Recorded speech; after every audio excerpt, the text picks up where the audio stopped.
Baik, assalamualaikum warahmatullahi wabarakatuh. Di sini kami akan menjelaskan tentang perencanaan tambang. Ya, yang dimana di sini juga akan dijelaskan nanti oleh Bang Sultan Kintadali, Bang Irgi Ahmad Alfareza, dan saya sendiri Muhammad Rifki Salahuddin. Ya, mungkin kita langsung aja masuk ke dalam definisi dari perencanaan tambang. Nah, yang dimana definisi perencanaan tambang itu terbagi menjadi dua, adanya perencanaan tambang dan juga adanya perancangan tambang. Nah, dua definisi tersebut tuh sangat berbeda antara perencanaan tambang dan juga perancangan. Nah, tapi dua tersebut masih dalam masuk definisi dari dasar perencanaan tambang. Nah, kita bahas yang pertama, yang dimana perencanaan tambang tersebut itu merupakan suatu kegiatan perencanaan, yang dimana kegiatannya itu mencakup dari mulai prospeksi, studi kelayakan, yang dilengkapi dengan AMDAL. Nah, perencanaan tambang tersebut tuh itu sangat berhubungan dengan waktu, yang dimana ini tuh merupakan suatu poin penting dari suatu perencanaan tambang gitu. Nah, yang kedua ada perancangan tambang. Perancangan tambang tersebut tuh merupakan suatu proses perencanaan tambang yang berkaitan dengan geometri. Geometri tersebut tuh mencakup dari lereng tambang, desain timbunan, serta terowongan. Nah, perancangan tambang di sini itu tidak berhubungan dengan waktu. Nah, dua tersebut tuh merupakan suatu kata kunci dari suatu perencanaan juga perancangan. Yang dimana tadi sudah dijelaskan bahwasanya perencanaan tuh sangat berhubungan dengan waktu, sedangkan perancangan tuh dia tidak berhubungan dengan waktu. Nah, mungkin dilanjut kita ke tahapan dasar perencanaan. Nah, tahapan di sini itu ada 6, dari mulai awal penentuan batas speed limit, terus ada perancangan pushback, penjadwalan produksi, kemajuan tambang berdasarkan waktu ataupun urutan, terus pemilihan alat, terus perhitungan ongkos, operasi dan kapital. Kita bahas yang pertama, dari mulai penentuan batas speed limit, yang dimana eh, penentuan batas speed limit itu menentukan batas akhir penambangan ataupun kita bisa dengan sebut ultimate speed limit. Nah, dari suatu jebakan ataupun penambangan gitu. Nah, nanti kita akan menentukan sih batas akhir penambangannya bagaimana gitu. Nah, yang kedua itu ada perancangan pushback. Pushback itu merupakan suatu rancangan atau bentuk-bentuk penambangan yang seperti apa gitu. Perancangan si penambangannya ataupun bisa disebut dengan mineable geometrik. Nah, yang ketiga itu ada penjaluan produksi. Nah, ketika kita menambang tuh pasti kita akan produksi ya. Nah, nanti di situ kita harus dijadwalkan produksinya tuh sesuai dengan yang sudah ditentukan gitu. Biar nanti dia ekonomis dan juga sesuai dengan urutan waktu yang batas dari si waktu tambangnya. Nah, nanti yang keempat ada kemajuan tambang berdasarkan urutan. Nah, yang dimana kemajuan tambang di situ dia juga berhubungan dengan penjadwalan produksi. Nah, berdasarkan dari si jadwal produksinya, si kemajuan tambang di sini juga. Terus ada pemilihan alat. Nah, pemilihan alat ini sangat penting, yang dimana dia pada saat pemilihan alat itu ada poin-poin tertentunya. Nah, pemilihan poin-poin tersebut tuh dari mulai si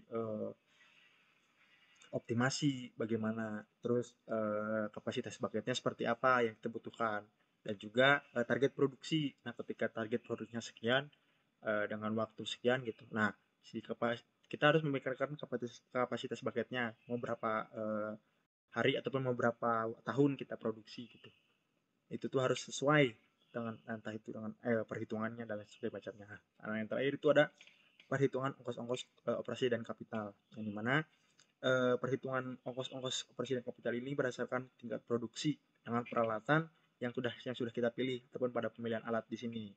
Nah, nanti juga itu dapat dihitung dari jumlah shift kerja ataupun shift operation. Nanti yang diperlukannya berapa untuk mencapai target produksinya. Nah, serta jumlah personil untuk operasi, perawatan, dan pengawasan.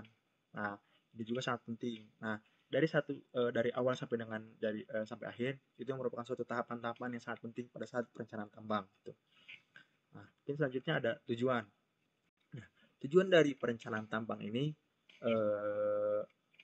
yaitu membuat rencana produksi tambang pada sebuah jebakan mineral ataupun endapan biji. Nah, yang dimana tujuan di sini tuh nantinya akan menghasilkan tonase biji ataupun endapan pada tingkat produksi yang telah ditentukan dengan biaya yang semurah mungkin ataupun seekonomis mungkin. Nah, terus tujuannya juga untuk menghasilkan aliran kas ataupun cash flow yang akan memaksimalkan beberapa kriteria ekonomi seperti rate of return ataupun kita disebut dengan ROR dan juga net present value ataupun NPV. Nah, nanti hal-hal tersebut itu harus dipertimbangkan. Itu merupakan suatu tujuan dari perencanaan tambang.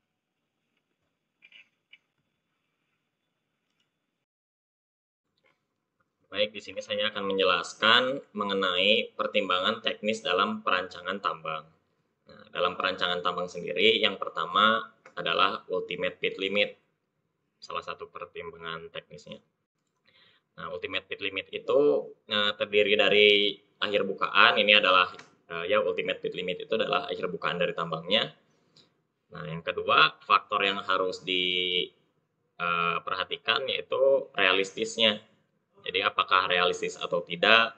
Yang terakhir adalah regulasi. Nah, untuk ultimate pit limit sendiri itu tuh adalah batas akhir dari bukaan tambang sebesar apa dan nanti perolehan dari biji yang akan ditambangnya seberapa besar seperti itu. Nah, ini berkaitan dengan faktor geoteknik. Nah, nanti akan kita bahas juga mengenai pertimbangan teknis dalam aspek geotekniknya.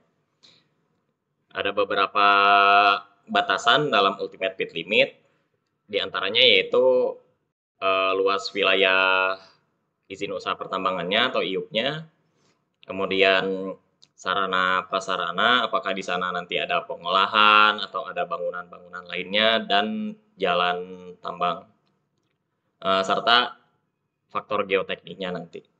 Kemudian realistis. Nah, realistis ini terkait dengan apabila nanti rancangan ultimate pit limit yang kita buat itu sudah jadi, realistis atau tidak di lapangannya. Maksudnya adalah apakah nanti cukup untuk dilalui oleh alat berat, oleh dump truck atau ekskavator atau lain sebagainya lah.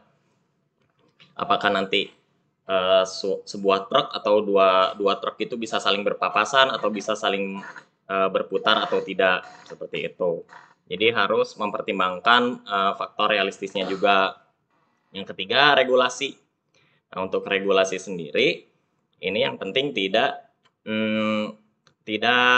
melampaui standar atau keamanan dari tambang itu sendiri. Tidak terlalu dalam dan tidak terlalu curam, intinya seperti itu. Harus aman regulasinya.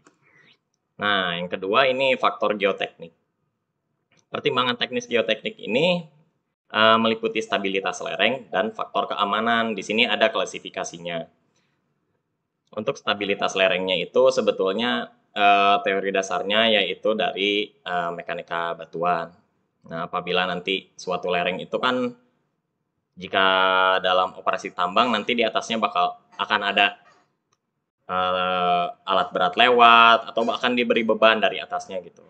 Entah itu alat berat atau lain hal. Nah, faktor geoteknik ini, pertimbangan geoteknik ini harus memperhatikan hal tersebut gitu. Jangan sampai nanti ketika dilalui oleh alat berat terjadinya longsor seperti itu. Nah, maka nanti dari geoteknik ini sebetulnya ada yang namanya faktor keamanan.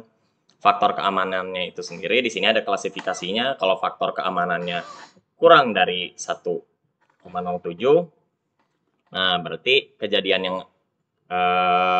kejadian atau intensitas longsornya itu terjadi biasa atau sering gitu. Kelasnya labil dia, jadi dia tuh rentan longsor gitu. Nah, ini akan mempengaruhi ultimate pit limit yang kita buat nanti. Semakin rendah nilai FK-nya, berarti nanti lereng yang dibuat itu akan semakin landai. Nah, alhasil bukaan tambangnya nanti akan semakin sedikit dan perolehan dari bijinya juga akan semakin sedikit, seperti itu. Dan klasifikasi lainnya ini ada 1,07 sampai 1,25 itu longsoran pernah terjadi atau kritis, dia kritis. Terus FK-nya kalau lebih dari 1,25 itu dikatakan stabil, seperti itu. Berarti yang paling bagus itu FK di atas 1,25, seperti itu. Kemudian lanjut ke pertimbangan teknis lainnya yaitu hidrologi. Hidrologi ini nanti mengacu pada pengendalian air permukaan, kemudian kualitas air, dan pengaruh pada lingkungannya. Nah, pengendalian air permukaan ini bisa diupayakan dalam dua metode. Ada yang tidak langsung dan langsung. Kalau yang tidak langsung itu seperti misalnya kalau ada suatu tambang open pit. Nah, open pit nanti sebelum masuk ke pitnya itu akan dibuat misalnya lubang-lubang untuk penyerapan atau ya sumur-sumur resapan, beberapa sumur resapan seperti itu loh. Dibor terus nanti airnya dialirkan ke lubang-lubang tersebut atau dibuat paritan. Misalnya dibuat paritan kemudian dialirkan ke hilir seperti itu. Jadi enggak sebelum airnya masuk ke tambang dia akan langsung dialirkan gitu keluar dari pitnya seperti itu. Karena kan air ini akan mempengaruhi kinerja atau proses penambangan. Nah, terus ada juga yang secara langsung. Kalau secara langsung ini contoh pengendalian airnya sudah ada di dalam tambang terus masuk ke dalam tambang misalnya. Nah, itu akan diakumulasi atau ditampung di suatu dam atau ya kolam pengendapan di dalam tanah gitu, di dalam pitnya. Nah, udah itu akan disalurkan melalui pompa keluar dari tambangnya seperti itu secara langsungnya. Kemudian ada pengaruh kualitas air. Nah, kualitas air ini sebetulnya bisa diupayakan dengan cara melakukan pembangunan kolam sedimen misalnya dalam beberapa kompartemen. Nah, nanti kualitas airnya itu harus keluar dari tambang dalam kondisi yang sudah baik gitu, tidak beracun, utamanya seperti itu loh, tidak berbahaya bagi lingkungan. Nah, yang ketiga ini pengaruh pada lingkungannya. Nah, apakah dengan penyaliran air atau pengendalian air dari tambang keluar tambangnya itu akan mempengaruhi kepada lingkungan seperti apa gitu pengaruhnya? Apakah nanti ternyata akan menyebabkan luapan air di warga misalnya? Nah, apakah akan menyebabkan luapan air atau bahkan akan menyebabkan kekeringan bagi warga sekitar gitu, apalagi misalnya di sekitarnya itu ada sawah atau perkebunan yang butuh suplai air alami gitu. Nah, jangan sampai pengendalian air tambang ini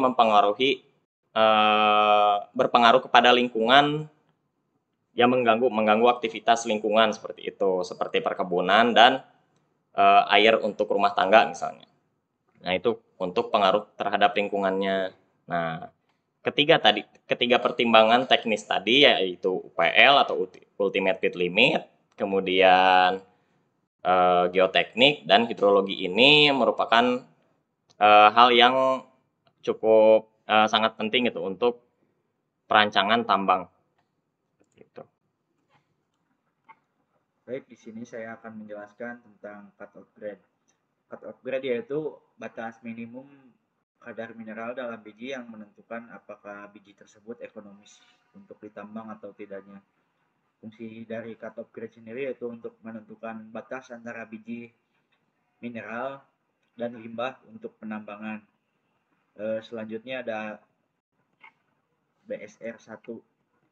BSR 1 yaitu batasan ekonomi atau nilai minimum yang harus dipenuhi untuk menjadikan suatu cadangan mineral layak untuk ditambang atau tidaknya. Ada juga fungsi dari BSR sendiri yaitu untuk menentukan sebuah cadangan mineral yang dapat dikembangkan menjadi proyek tambang yang menguntungkan dengan mempertimbangkan yang pertama produk, harga pasar, dan faktor ekonomi. Terus yang ketiga ada BSR 2. BSR 2 yaitu batas ekonomi yang lebih spesifik dan rinci dalam evaluasi kelayakan proyek tambang setelah tahap awal dari BSR 1. Jadi BSR 2 itu keberlanjutan dari BSR 1-nya. Lalu ada juga fungsi dari BSR2 yaitu menilai kelayakan ekonomis dari cadangan mineral dengan mempertimbangkan detail lebih lanjut seperti desain tambang, perhitungan biaya lebih akurat, analisis resiko, dan proyeksi pasar yang lebih terperinci. Mungkin sekian dari kami. Terima kasih banyak atas perhatiannya. Mohon maaf atas kekurangannya. Assalamualaikum warahmatullahi wabarakatuh.